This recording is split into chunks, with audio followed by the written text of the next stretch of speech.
You're going to play all those roles still. So don't get frustrated with it. Um, you mentioned how things are a test. Um, I guess that's the way I used to look at it for a long time. It was a test, but they're not. They're just wake up calls. They're just reminders, reminding you, of who you really are. Right. So when something like that happens, and you can acknowledge that let's call it a test. If you can acknowledge that it's a test, then it's really your consciousness reminding yourself that, hey, am I really that person anymore? That person who's kind of walked that endless walk of, doing whatever you thought you were supposed to do in life, or are you the person that you're waking yourself up to be? And if you can do that, that's a huge victory for you, a huge, huge victory. Nobody's testing you, that. But someone, yourself, is trying to wake you up. They're trying to shake you, and they're trying to wake you up, and that's you. You're I was waking gonna yourself say, up. is it like I've been not every day, gosh, because it's a new kind of thing for me, but like maybe twice a week I speak out to the guides and I give them that script you gave me. Not really a script, but asking them to come and Yes, support me. And so I've only done that maybe on average twice a week, but I also could that be their way of communicating to yes, me? yes, yes. And here's the tricky thing. So, like I said, and this gets into some of the things that I know, the movie Run Lola Run. Um, but before we get to that, the cave. So Plato was a philosopher, as you know, but he was also lesser known for his mysticism. He was a very huge mystic, and he was a very huge alchemist. He played with all the Mm-hmm. elements, and he did a lot of black magic, if you want to call it that. I just magic. He just played with magic. And he was really darn good at it. He was also futurist in that he could see into the future. But not a lot of the stuff you don't know about. You have to kind of do some digging to find out some of the other stuff that he did. Um, so the fact that he was able to sum up humanity's plight, your plight, in terms of who we really are, is in a small little story like the cave. Yeah, it was Um, really cool. it is really cool because um, the the the shadows on the wall um, are our thoughts. It's the reality that we've created since the moment we were born, since the moment we could sense and feel and understand this physical world, and we live in that reality, blind to what's going on behind us. And so remember that you're going to be playing all of these roles. You're going to be playing the guy who gets dragged out into the open area and sees the world the way that it really is, and then runs back into the cave. And you're also going to be the person who's still shackled to the wall inside the cave, not realizing what's out there and thinking that your world is still your world. You're going to go back and forth. And so those moments where you have, like last week when you got tested in terms of what you want to do in your life, it's just a reminder that you have that sort of tug of war still going on between which reality do you want to choose? Again, which, using a lot of movies, what pill do you want to take? Oh, Um, so we watched The uh, Matrix again the other night just because my husband and I were listening to The Untethered Soul. Just so you know, he has Michael Singer, who wrote The Untethered Soul. He has a ton, and they're hour long, most of them lectures about the wow, mind, and one whole hour was about the heart. yeah. Well, I'll tell you what. Um, the Yeah, it's interesting because I think in time, the heart, the heart is really the heart. I mean, I used to sit there and go, okay, the heart's the heart, the heart's the heart, but the the the heart in the book, everything comes through various senses, and then it flows down to the heart. The heart is sort of it comes from the bottom, from the top, and it comes into the heart, and it spews out through the heart. the heart's the processing center where the language is that you speak to with the universe. Now, you mentioned the game to me. Do you know what the game is in your world? How do you view the game? How would you describe the game? Uh, I mean, I'm still I figuring know, that out. It's to me, it's like the holographic world. Like yes, it's like I'm experiencing that more and more, I think. yeah, yeah, and the thing that you're going to come, I'm going to sort of be I'm going to give you a lot of what's it called when you tell people spoiler alerts. Okay, Right. so I'm going to give you some spoiler alerts because I think that's the purpose of why I wrote the book and why I have coaches like I coach these people to understand this so they can do it faster. The game is you, okay, and that's the hardest part. This took me a long time to understand this from a spiritual standpoint. Um, Everything that you see, including your body, including the chair you're on, the camera that's you're facing, your husband, your kids, the trees, the sky, the ocean, whatever it is that you have around you, everything is you.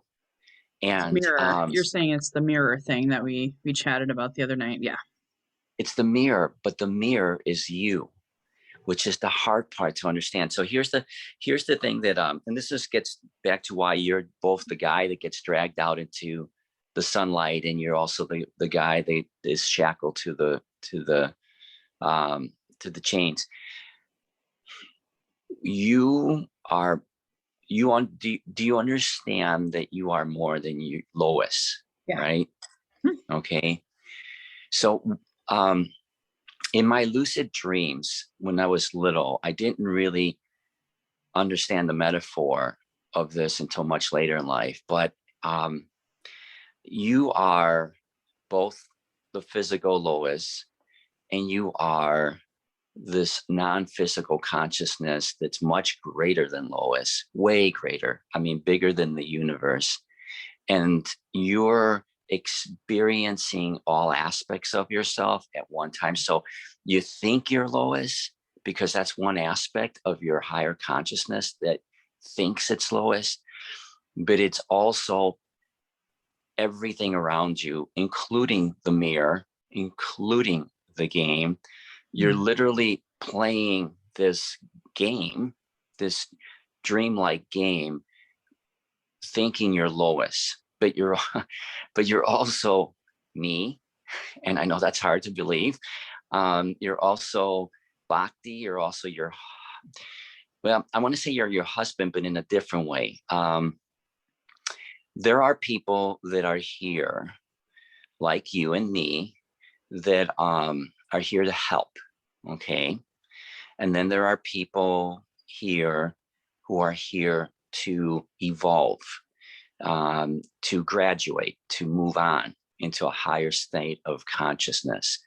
Um, and there are people here who are just playing a role, supporting role, like in a movie where they don't necessarily, they're not here necessarily to evolve. They're just here to play the part of whatever whatever you've constructed in your world. And that gets into like the movie The Inception, where when they create these worlds, they create all these people and all these circumstances that have no real uh, purpose other than to serve you. Okay, does any of this kind of make sense? It kind It's of big. does. It's So why are some people, that's um, kind of, it's really kind of sad. Like people that are just here, like, could I say that was my mom? Because she didn't really have much of a life, right? She was schizophrenic. She was here. She played a massive role in my awakening, but her life was kind of sucky. Is that yeah, what um, am I yeah, understanding? yeah. And it's interesting you said it's kind of sad because for the longest time I felt that way. I felt not just sad, but I also felt a bit when I started realizing that reality, I started feeling sad and lonely, Yeah. Yeah, I've had because that. I thought, what's that? I have had that during Yeah, this journey. Yeah. yeah. So um, this was something that really didn't get explained to me until much later, like almost within the last few years, about sort of the roles of all of these various people. Except I did get the sort of the explanation about the children and the healers and those things much earlier on in my life, but I didn't really know how to explain it all until I started writing the book. But there is, and for some reason I felt really inclined to tell you this morning, because I know how sensitive stuff like this can be for you, since you have had such a traumatizing experience with your Christianity. So I have to be mindful of that, because I struggled with it and I didn't have anything the likes of which you did in terms of the way you were raised. You might be able to help me better with this than I can, for sure. But in the is it no, it's not Genesis, it's the other one, the Revelations, is that what it is, The the end last one. book? Yeah. Okay, so in the book of Revelations, I think there is some reference to the end, at the end, how many people are saved. Is there something like that? Oh yeah, well that was part of the whole, yeah, damnation. If you didn't believe in Jesus, you were going to hell. Yeah, yeah. Well, it's not as it's nowhere near that, but there there was That's why, my just so you brother. know, I did hate Easter for a really long time. After I woke up the last awakening, I was pissed and I hated Easter. The only salvation was we did Easter egg hunts with the kids and they loved it. And I was like, okay, all right, so there is something to this holiday. What the fuck is it here for anymore? Like, I don't care. But Yeah, this Easter was the first one where I had almost zero um, trigger. yeah. Ironically, the only trigger I had that day, I was sailing along like, oh, this is great. Must be my new normal. I don't mind Easter so much. But we went to go see the movie The Unholy. Oh, what is that like? I don't know. What is it bad? I thought it was going to be about uh, witches that got burned at the stake because the church hated them and they came back and whatever. But it ended up being a Christian message with scripture at the end, and I felt like I had the bait switch experience. So that pissed me off a Oh, little bit. But wow. it was a horror. It was meant to be a horror, and my husband and I do enjoy those from time to time. So that was our date night on Easter. So just letting you know, I have done some good work in that arena. So I'm getting better. Um, you know what? Okay, so there's all these. Um, I when I talk, so this is actually happening right now more so than I've had with you in the past. They're trying to tell me things, and I'm not letting them through, because I want to say what I want to say, but they keep telling me that just get done with it and let them talk. Okay. So, so one of the things, uh, okay, so this was one of the things they wanted me to tell you. They wanted me to explain to you the idea of the end of times, because it's so graphic and it's so impactful to Christians, Mhm. um, that and it still has, um, from what they're telling me, they're telling me that it's very, a lot of your scars and a lot of scars that people carry from Christianity come from a lot of that stuff that comes from the end of times. Mm. Um, and the, the message that they're trying to convey is that there is some truth in there, but it has been completely distorted, tremendously distorted. There are, and I struggled with this too. Um, when they first told me this, and they wanted me to actually write this in the book, and I couldn't do it. So we kind of compromised, and wrote it a little bit differently. Um, we're at the end of time, okay, but you have to understand that time is an illusion, okay. There is no Armageddon, although you might look at the news and Uh-huh. question that significantly. Yep. um, it's it's a massive throwing up that we're going through right now, Mm. and one that's going to it's going to get better. They always say the things might get worse before they get better. We're getting kind of through the worst part of it for this cycle, and then things are going to get much better. And really, the worst of all the cycles are pretty much ending. Um, but there is an ending, and the ending is happening right now. And it is happening over the next generation. So in the book, I write about the third awakening, and the third awakening happens in the year 2029. And in that third awakening is where reality splits into two timelines, if you want to call it that. There is the reality that stays behind, and there's the reality that moves forward into a higher ascension. That doesn't look any different physically than what we're living in right now.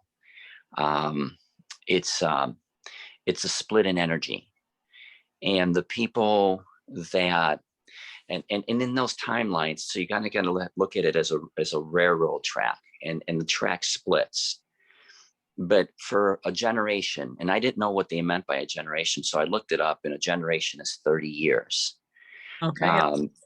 And in that generation, so from basically the years 2029 to the year 2059, that split is going to continue to widen. But there's still opportunity for those who are on one track to jump over to the other track. But after that final split is done, in about 30 years after that third awakening, that reality stays behind. And the reality that continues on is going to be the reality that ascends into a higher evolution of consciousness. Those are the as I described them, the people that are here to graduate will graduate into that reality.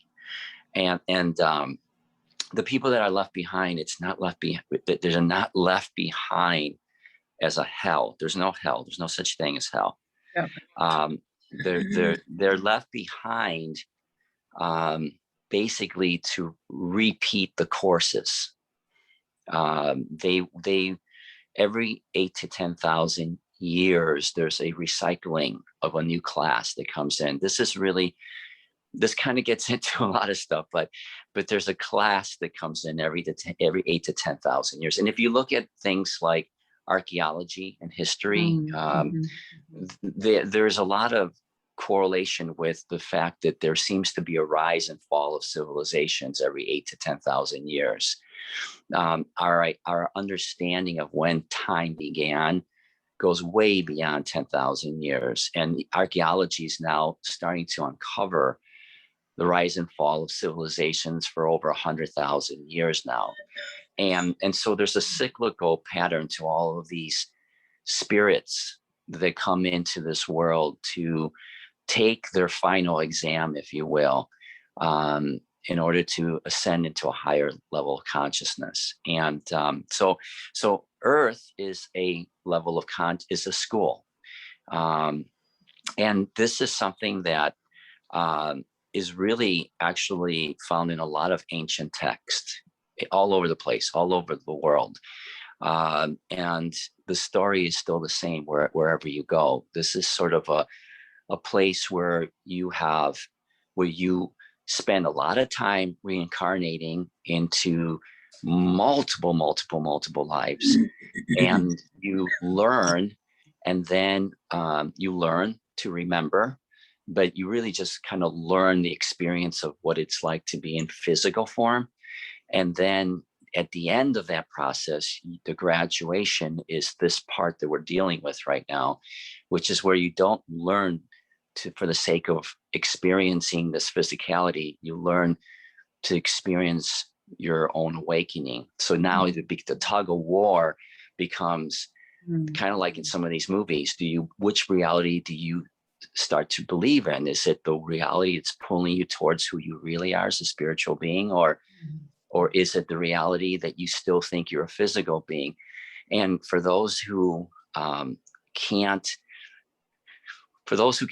who can't make that quantum leap into the unknown, the ones who stay in the cave, so to speak, they're the ones that will have to repeat the coursework again, and they'll come in the next cycle of class that comes in.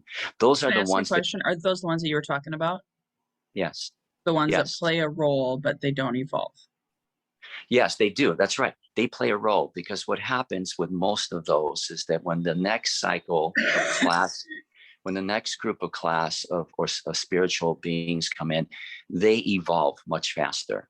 They're the ones that become the masters, the teachers, the ones who will help uh, themselves and help the next group of humanity evolve into a higher state of consciousness. They're your guides. They're the archangels. They're the ones that sort of, so they get a promotion, so to speak. They don't have to start from scratch.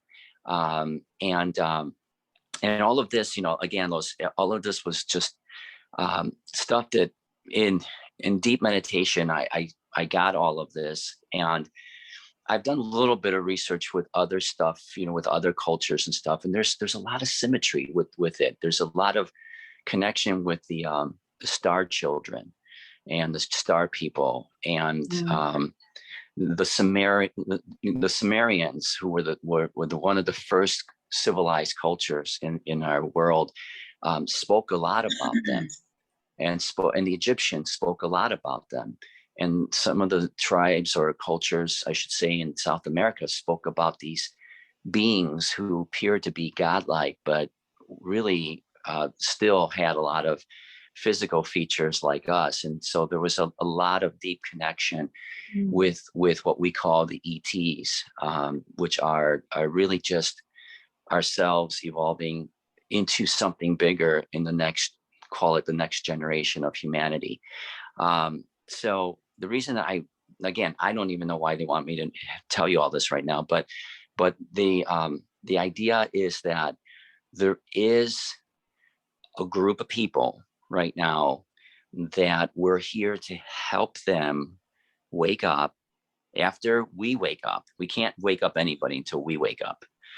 And then we guide them to the extent that we feel we should to their awakening. But that's not, in the book I wrote that it was millions and millions of people. In reality, it's really just about 10,000 people. Who's the 10,000? The ones who are waking up. Got it. Oh, Jesus. That's so Yeah, small. that's why you're going to run into this a lot. You're going to run into the fact that there are a lot of people that you're going to sit there and you're going to go, why can't you wake up? Why can't you wake up? Why can't you wake up? And they just won't wake up because their role is not to wake up. Their role is here to support your waking up and then the waking up of those that are supposed to wake up. Now, I mean, I know so the 10,000 people, I shouldn't call them people. They're 10,000 beings. Okay. Those beings can be evolving they could be evolving in multiple lives at the same time. So for instance, you could be except in, except for the teachers and the healers, and the guardians. They're basically just in one body right now. But everybody else who's evolving could be reincarnating into tens of thousands of bodies right now, so that they're given every single chance they can to evolve. Does this make sense to you? I don't know why they want me to tell you this. So they just want you just to sink it in. Okay. Yeah, it'll probably take Because, a couple different times to understand it, but let me just sort of repeat back what I heard, and then you might need to yeah, clean it up a little bit. So there's 10,000, right, that are here to help people wake up. However, that doesn't equate necessarily to 10,000 physical bodies. There's 10,000, we'll call it collective consciousness beings, yeah, you know, very good. that are spread out through many bodies, and that's maybe where it could be up to 1 million people Yes, yes, that are here to help yes. people wake up. And then there are people who just aren't going to wake up. They're here to not wake up. And as one of the quote unquote children, I get to help people wake up. Is that right? Yeah, that's pretty close. That's pretty close. So no, I'm really, I've actually, kudos to you. You grabbed that a lot faster than I thought you would, because a It's lot of people just only on one cup of coffee. Just kidding.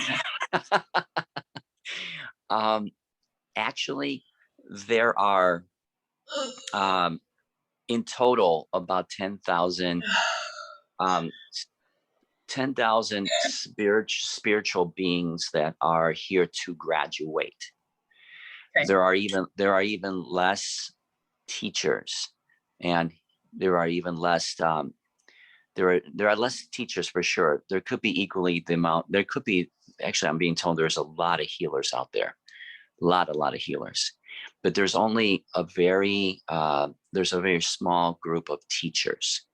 So if you are a teacher, um, you are really, you're really entrusted with a huge role.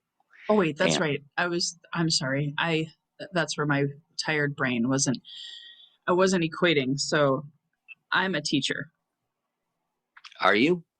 That's what of the children that I read. Um, Yeah, I'm just asking you. Are you, or are you asking, or are you telling me? I'm that's what I said before. I'm just, I guess, getting confirmation that I am. But I know Yeah. you confirmed that before. So sorry, it was more of a I, statement, but I just more of a making sure. Anyway. Like no, I no, said, that's okay. I'm tired. I don't blame you. I don't blame you. Yeah, everything that everybody that I feel I'm resonating with right now, who are coming into my world talking about this particular subject, are teachers. Um, so, And I interrupted you. You were saying there's fewer teachers, but a yes, lot of healers. And then, yes. okay, continue. And then there are the souls that are here to ascend. And those are the ones that make up that group of people that, in numbers, in terms of souls, let's call them souls from now, in number of souls, that's about 10,000. But a soul is not limited to one body. Person. Yep. So it can be, one soul is in literally thousands of bodies right now on this planet, um, experiencing themselves for the purpose of waking up. Okay. So, in Christian teaching, I believe there's this obsession over this small group of people that are going to ascend to this thing called heaven, at the Oh, end of time. right. I love how Um, you say that. I love it. Sorry. That made me chuckle. This thing what called did I? heaven. You said this Oh, thing that are going to ascend to this thing called heaven. yes. My family would be like, "Who are you, you psycho? You sacrilege!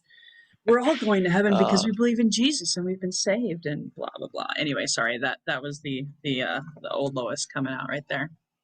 No, that's okay. And the old Lois has to come out. You have to throw you Lois, the one thing you need to Uh, realize is that you need to throw that all out there. And as we talked about the last time, you have to throw it out there and observe it and appreciate it and not judge it.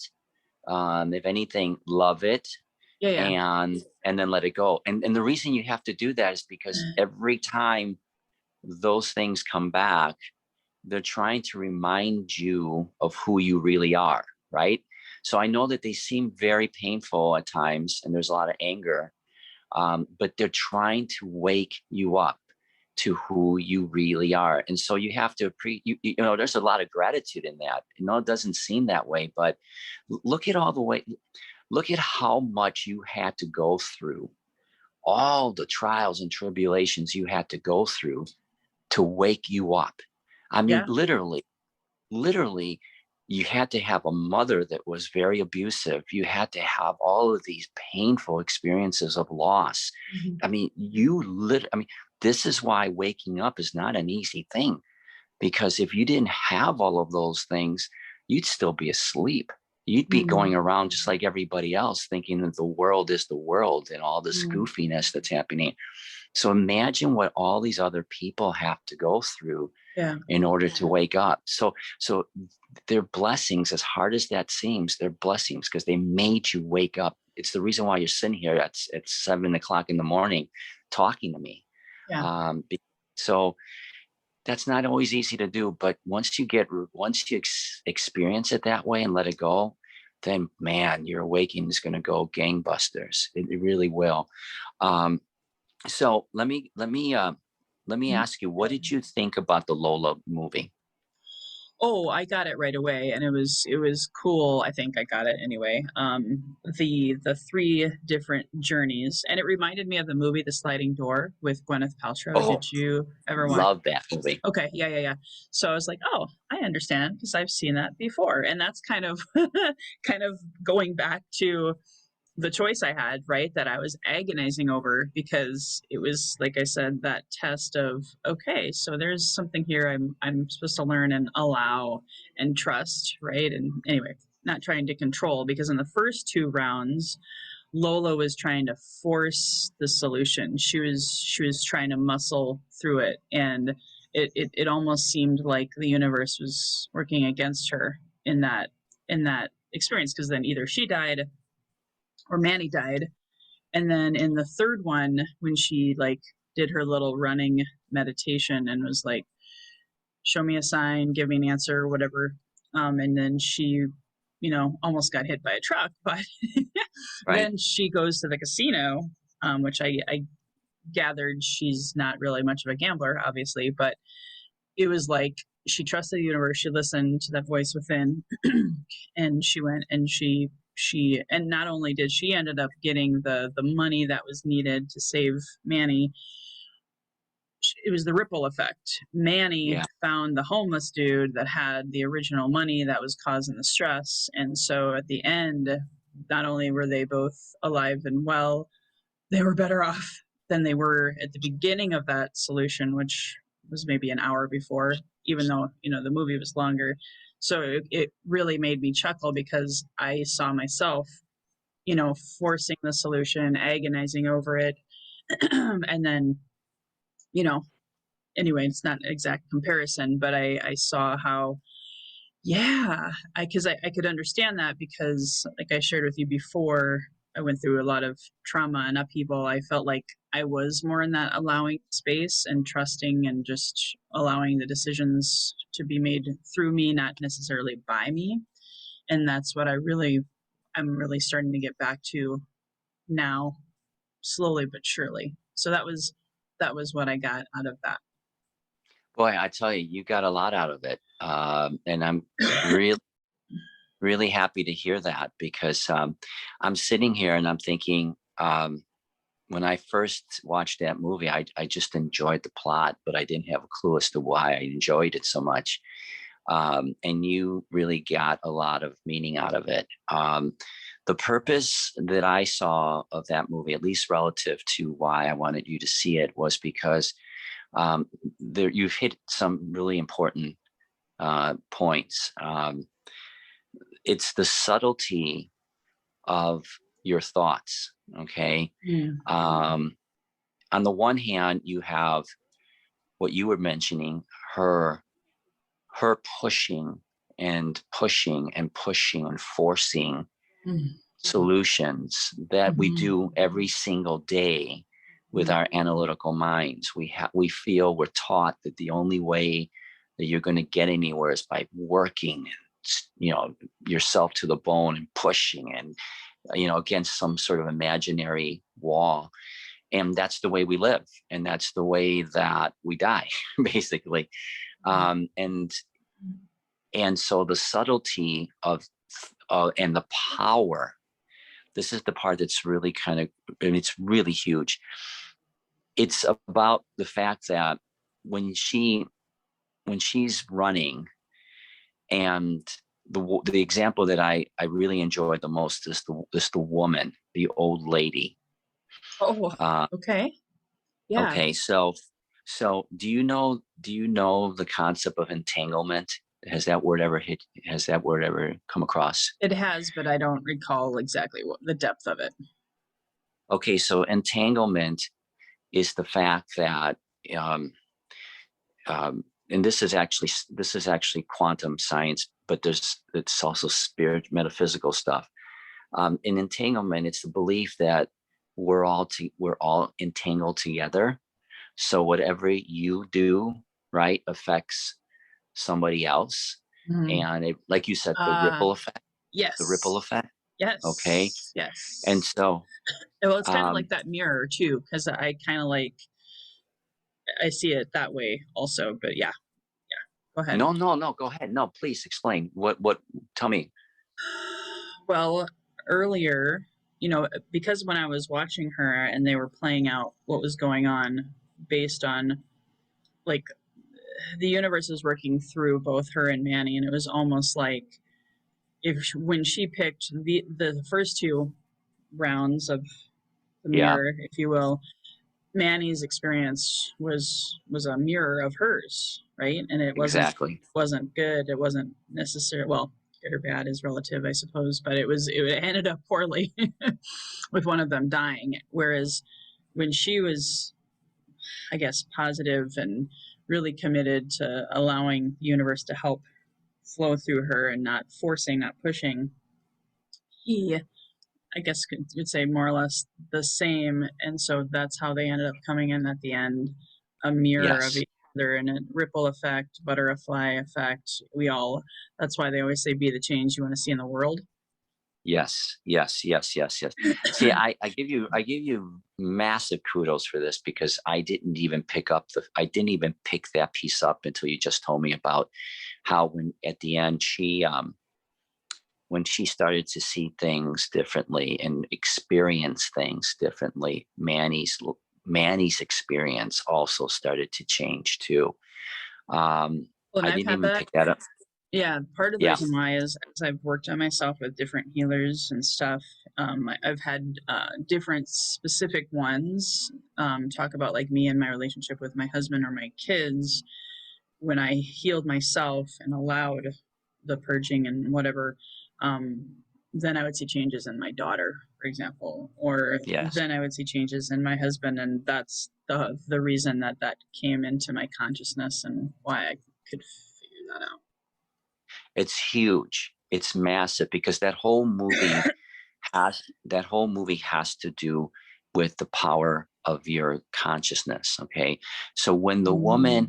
when the old woman um, is walking along the sidewalk, and Lola's running by her, Mhm. and in each one, there is just, in each one, she either bangs into the woman or almost hits her, right? And then this is the beauty of these directors and these writers that you say did also your movie. And these guys are very gifted. These guys are very in tune with the way, let's call it, the way the universe works. Okay. Because, and their messaging is so powerful. Um, when she runs by her, depending on whether she hits her or not, the woman has an immediate thought. So what's really cool is you see, and this happens in all throughout the whole movie. Oh, okay. And this Yeah. is why this is why they do this, is because 99% of the people 99% of the people won't pick this up. Maybe even more won't pick this up. But the few that do, is that they all of a sudden stop what Lola's doing and they just spend a brief moment with that other person. And in her case, she has a thought. We don't know what that thought really is, but she Mm. has a thought based on that subtle interaction with her. And depending on her thought, her life changes in different ways. So in one Mm. scenario, the old woman wins the lottery. And in another Oh scenario, yeah. she becomes homeless. Yep. The point in that is that every thought you have, as subtle as it might seem, Mm. changes your reality instantaneously. Mm. Instantaneously. Now, you may not realize any difference now, but a year from now, 10 years from now, it will eventually evolve into something different. And you won't know that because you're living your life in what you think is a linear path. So you think whatever, but the point in that is the power of your thought.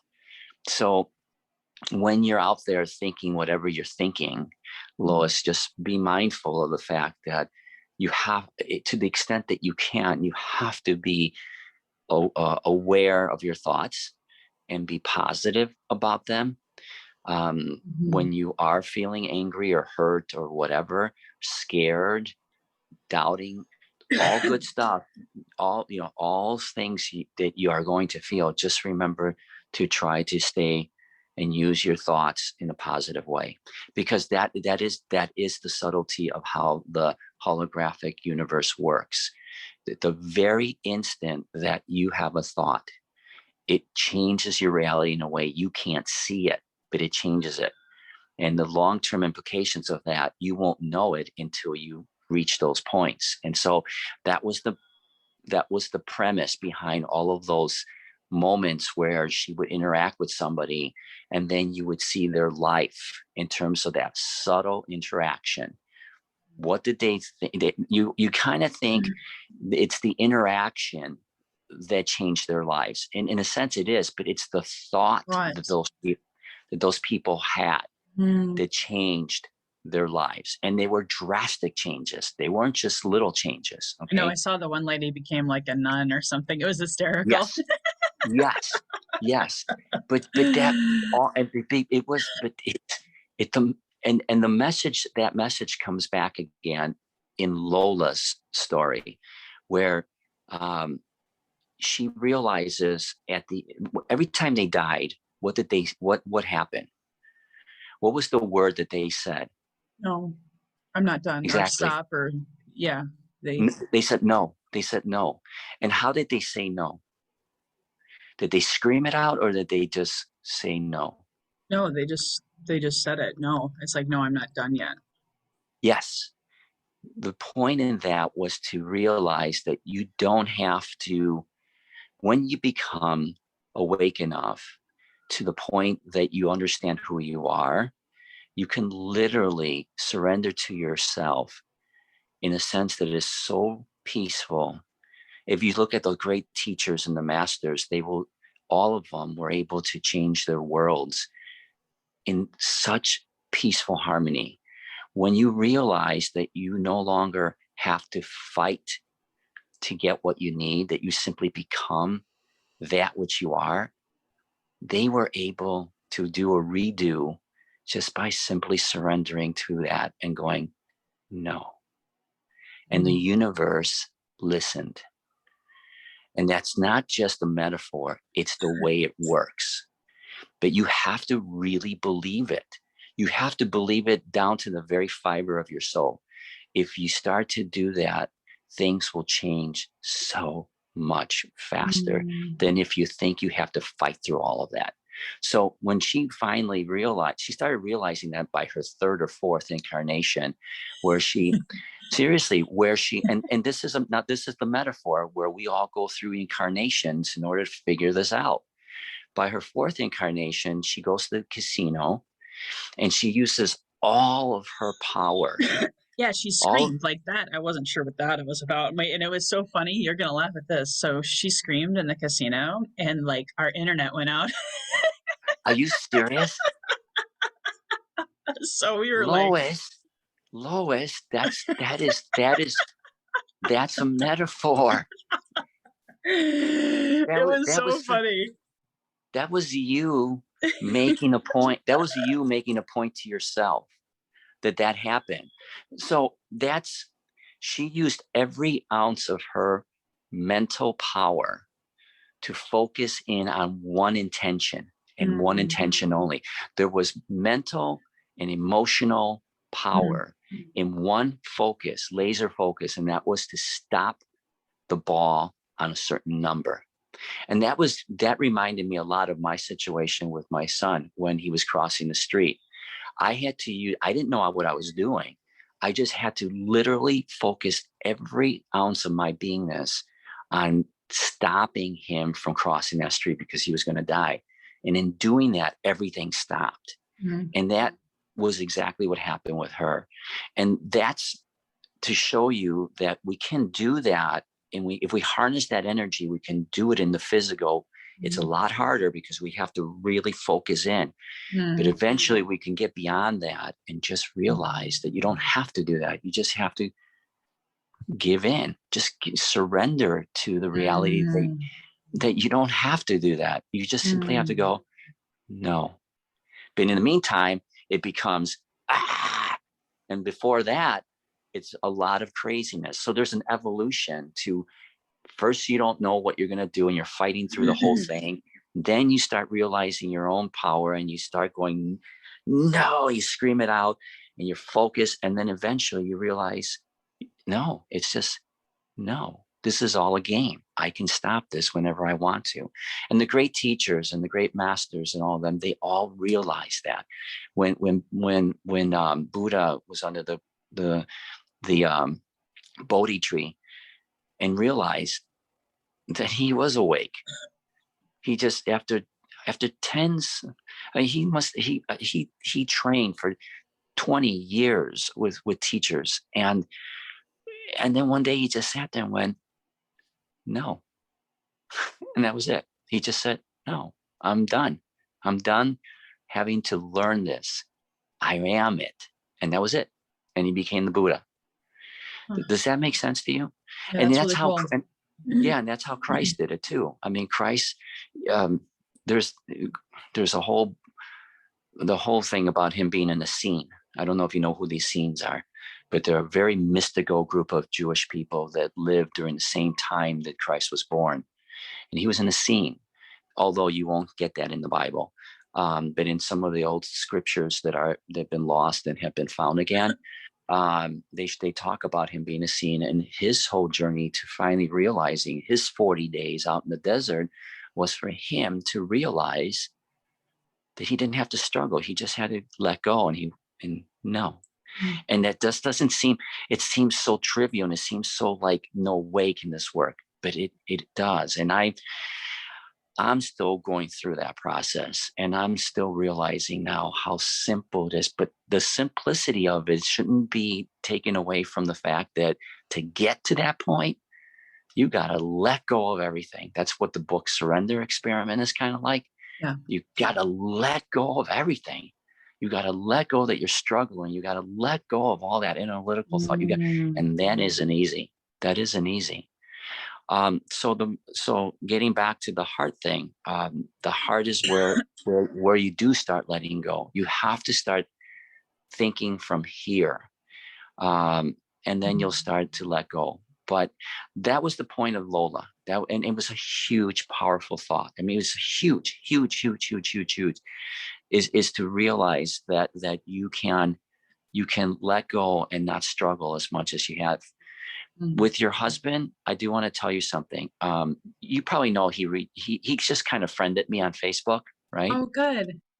Yeah, he did that. And at some point, I would like to talk to him. I And would love that. actually, at some point, they would like to talk to him because there's something about him that it has nothing to do with you, although everything he does is affects you. Hmm. There's something there about him that he's not. So one of the things that they told me was that the people around you, like your husband and your children, they're not they're not what I call the ghost people. They're not the digital people. Okay, that they're not just here as a supporting cast. That's what I was hoping Um, you would say. y- yes, they're not. And they're here to play a specific role. They could be healers. They could be other things, but they're not. Their essence is here to do something. And so It could be with his, children, don't you think, when you say they could healers? they could also be here to typically they're here to be healers. Your children especially are here. They children who come after a when a healer or a teacher or a guardian comes in. Very few guardians come in, but when a teacher and a healer comes in, um, the children who come in after them are there. They are there for a specific reason. I mean, they're not digital. They're not people that are trying to graduate. They're here to support your energy and then evolve into their own energy to become something big. So, and with your husband, I get the and I get I get there's something there. I mean, um, there's a huge blockage with him, a massive I blockage, know, I know, I know. Trust me, I know. and and and I'm just there to try. There, I shouldn't say me. They are there to try to help them get rid of that because um, you're too concerned with that right now, and it's affecting the way that you're trying to evolve.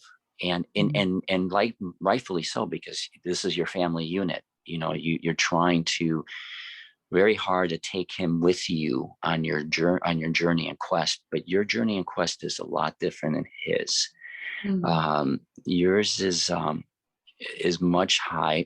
When I say this, I'd say this very loosely. It's a much stronger and higher journey.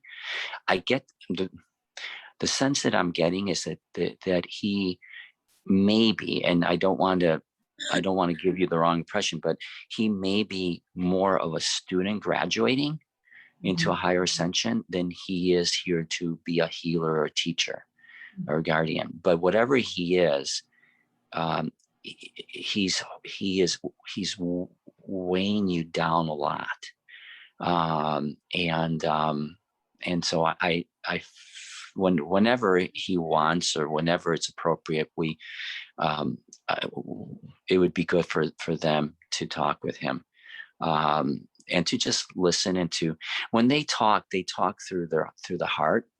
Mhm. So I may be saying words, but he will feel it more in his heart Mm. than the words that I will share with him. But I do get a very strong sense that at some point soon, whenever he's comfortable, we can talk, and if Yeah. whenever he wants to. Um, but that you should try as much as you can. Try, and I know it's difficult, to focus on you. You're evolving actually quite quickly, but that doesn't mean that you're spiritually evolving to the point where you know what to do with your stuff, because as fast as you're evolving, you're also taking in a lot of analytical stuff to help Mhm. you to evolve. And at some point, you got to take all that good analytical stuff and you got to say, okay, it's good references, but I need to now live it through the experience of my heart. I got to start doing that because um, the teachers are and the healers are very powerful mystics, and you have to still find that side of you. And as I am still trying to find that side of me, that is that mystic that you are, because that's the part that you're going to use to teach others eventually. If my timelines are correct, and so far they've been pretty accurate, um, you're meant to evolve faster than I did. It took me a long time to evolve to the point where I'm at, and I don't consider myself to be anywhere near where I know I'm supposed to be. But we're all trying to evolve quickly because there's a lot of things happening to get the world ready for this huge awakening that's going to happen in 8 years. I mean, you can see what happened 10 years ago with your first awakening. You can see the evolution of your journey and your quest over that time. You can see the evolution and journey of humanity over that last. If you look at how humanity has evolved, you're looking at now the second wave, which is even bigger, and how humanity is really dealing with that is not necessarily stellar, but it's exactly the way it's supposed to play out. And now the third one is even bigger, and it's and we're supposed to be here to hold the light and to teach people how to get through that. So with that, I think That's a good stopping point, do I think? yeah, yeah, yeah. They basically just stopped. They didn't have anything else to say.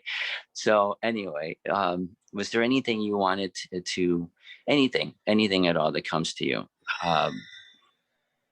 You know, anything. I don't want to put questions in your mouth. So if there isn't, No, that's fine. I think we recovered a lot, and it's you know, I understand the mirror a lot more, and I think it'll be fun to play with the allowing Yes. coming through my heart instead of the wrestling with my mind and getting, you know, caught up in that space. That'll be an exercise for sure. Um, I know we were probably they're too young to understand, but we were watching The Matrix the other night, and we were telling our kids that, you know, she was asking my daughter, super smart, about understanding the Matrix in the movie, and then when they were on the ship, we were trying to explain when they were on the ship they were real, when they were out in the world, the real world, with all the skyscrapers and everything, that's not real. And she was like, "What? That doesn't make any sense." So I'm in that space right now, still. Well, And you know what? If I may interject, that's the in your world right now. In your world right now, um, that illusion of the Matrix is the illusion that you're experiencing right now. Right now. and I was trying to Um, explain that to her, but it was obviously be like your your your children, how old are they? 8 and 12.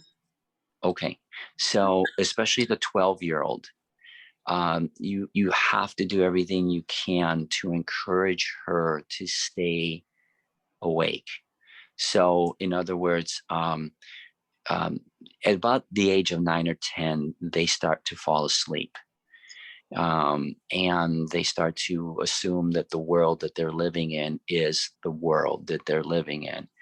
And it does get to be a struggle to explain it in the way that you see it, but that'll come in time. But the most important thing you need to do is to help them stay awake. And how do you do that? Is by encouraging them to be willing to continue to imagine, Mm. use that attribute of imagination to keep dreaming, to keep believing in everything that you can possibly allow them to dream, not just in terms of their aspirations for life, but in terms of the things that seem to be trivial, like Santa whether they're Claus. yes, yeah, Desiree, come it's here.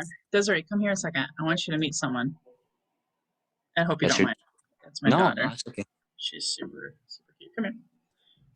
I want you to say hi. Here, put this in your here. Oh, hi, Desiree. How are you? I'm good. You look beautiful. How are you so beautiful when you just wake up like that? Mm, Well, I'm so grateful that you said hi to me this morning. Thank you. So this is Franco. He's a friend of Bhakti, okay. and he's the one who's teaching me about the matrix and the real world and what's really happening out there in our spiritual heart. Okay. Hey, you know what? One day we'll sit down and we'll listen to all your great stories that you could teach us, okay? Okay. She's really creative. Yeah, I love to hear it. I would love to hear all the stuff that you know. Will you teach me sometime? Okay. Okay, love you. I'll get your pancakes in a minute. Um, your kids are amazing. I mean, I there's a lot of energy coming from her, tremendous amount. So just encourage them to continue to dream and to imagine. That is a huge way of staying awake. To help them to see the world differently, whatever way they're seeing the world, to continue to encourage them to continue to see it. I mean, but you say, well, but isn't that, eventually they have to deal with the real world. But the question is, what's the real world? And the question is, what is the real world going to look like tomorrow, next year, and the next 5 years? Because the real world that's coming is nothing like the world that's here right now. And their children, the more that they're able to stay open to that, and they are for the first 8 to 10 years, the quicker they're going to evolve into who they really are, spiritual beings. And they're here right now. Your children are here most definitely to do that kind of work. But they need you to continue to do your work in order for them to also stay awake. So, if that makes any sense. So with that, I will let you go. I know there's going to be Fun thing. Go ahead. Finish. Go ahead. I was just going to say that there is going to be something. There's going to be something I'll send you in the next day or two or week. I don't know what it is yet, but they have some things that they want you to do. Nothing big, and just like watch a movie or reference a book or something like that, or do something fun, but something that will help you to keep with your learning, and not your learning, your remembering. So, but one quick thing I wanted to ask you was, do your retreat whenever, or get that going. You say you're going to do a retreat for your was it your mushrooms or? Yeah. Okay. So real, that's what I was going to tell you. I didn't want to interrupt you. So this weekend, I'm meeting up with my friend, the Mushroom Man. I have to send you a picture of him. He's hysterical. But anyway, I'm going to do a medicine walk with him, microdosing medicine walk on Sunday. Oh I my am. God, Yeah. So that's that'll be my awesome. first experience, and then the retreat is at the end of the month. It's interesting that I don't know. I'm going there for the medicine, but it's a women's retreat. It's May Day, which I guess is a huge sexual spirituality thing. And so it's like a 2 night thing. I'm only going for Saturday through Sunday, so I'll get 2 doses, two different within the circle. I think we're sleeping in a yurt. I don't know. It'll be interesting. So that. It sounds like so exciting. I'm excited for you on this. You'll come back and tell me some things that of what's going on. I'm excited for you. That's good. This is going to help a lot. It's going to help a lot, a lot, a lot. And now you may not, I don't know what you're going to experience, but you might experience some really cool psychedelic stuff, or you may not. But trust me, it's going to open doors that right now are solidly shut and locked. And that's important, Yeah. because what's behind those doors is cool stuff. Yeah, So, I'm totally ready. And just so you know, I'm leaving tomorrow. I won a free trip with my former MLM that they finally are giving to me because of COVID. It was rescheduled. So I'm going to Cabo on a solo trip for Thursday till Saturday night. So if there's a movie to watch, if there's something that I can, I'm going to read your book. I'm going to do a couple different books that I really want to okay. focus on, since I actually have solo me time, not like attending a conference or anything like that. So I have extra time. So if they can get me whatever they need by the next 24 hours, then I'll have plenty of time to focus on that. Just focus a lot on the connection you have with everything around you, because you're basically experiencing yourself through all of that. Okay. So really let go. Don't get too caught up in too much reading. Just experience, experience, experience, experience. Okay. Okay. All right. Got it. Okay. Okay. Well, I look forward to our next talk. And like I said, I'm sure they're going to send something along to you, and we'll get more into the book. We've been kind of going into the book quite a bit, but we're going to go a little bit more methodically so that I can really kind of challenge you, I guess is maybe not the right word, but to see what kind of lessons or messages you picked up along the way when you were reading the book. Nothing that you have to study for. It should actually be coming intuitively from your heart, and not to worry if you don't. So don't worry about that. Okay. Awesome. All right. Take Thank care. you. Have a great day. You Appreciate too. you. Love you. Bye.